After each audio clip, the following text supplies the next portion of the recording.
Voyageur, voyageuse, connais-toi toi-même. Voilà l'objectif de la vidéo 4. Alors, là, à la retraite d'écriture, tu vas changer de décor, tu vas changer de temporalité.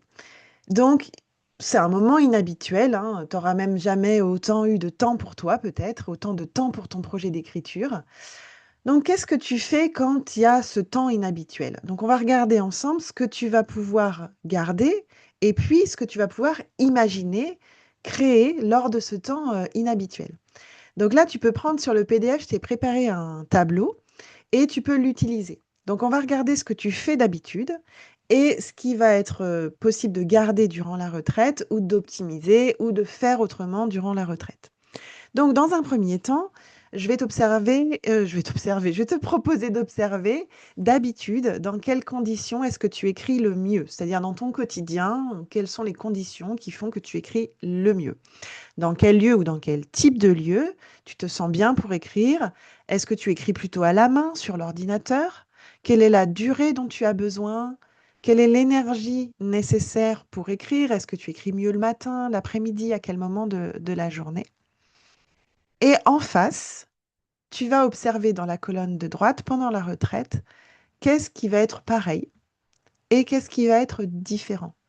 Donc au niveau du lieu, bah, tu vas le découvrir. Donc peut-être que tu peux imaginer par rapport aux photos que tu avais eues lors de la présentation, imaginer si tu préféreras écrire dehors, à l'intérieur, etc.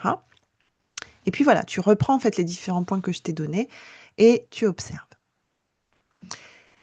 Dans un deuxième temps, d'habitude, observe qu'est-ce qui te fait sortir ou te détourne de ton projet d'écriture. On a bien tous en tête certaines idées communes du style avoir des notifications sur son téléphone, scroller, être interrompu par d'autres personnes, etc. Tu auras toi-même tes propres idées de ce qui t'interrompt. Donc tu observes ce qui se passe d'habitude. Et dans un deuxième temps, de la même façon que pour le premier point, tu vas regarder pendant la retraite ce qui va être pareil, ce qui risque d'être pareil, ou ce qui va être différent, ou ce que tu vas mettre en place pour que ce soit différent.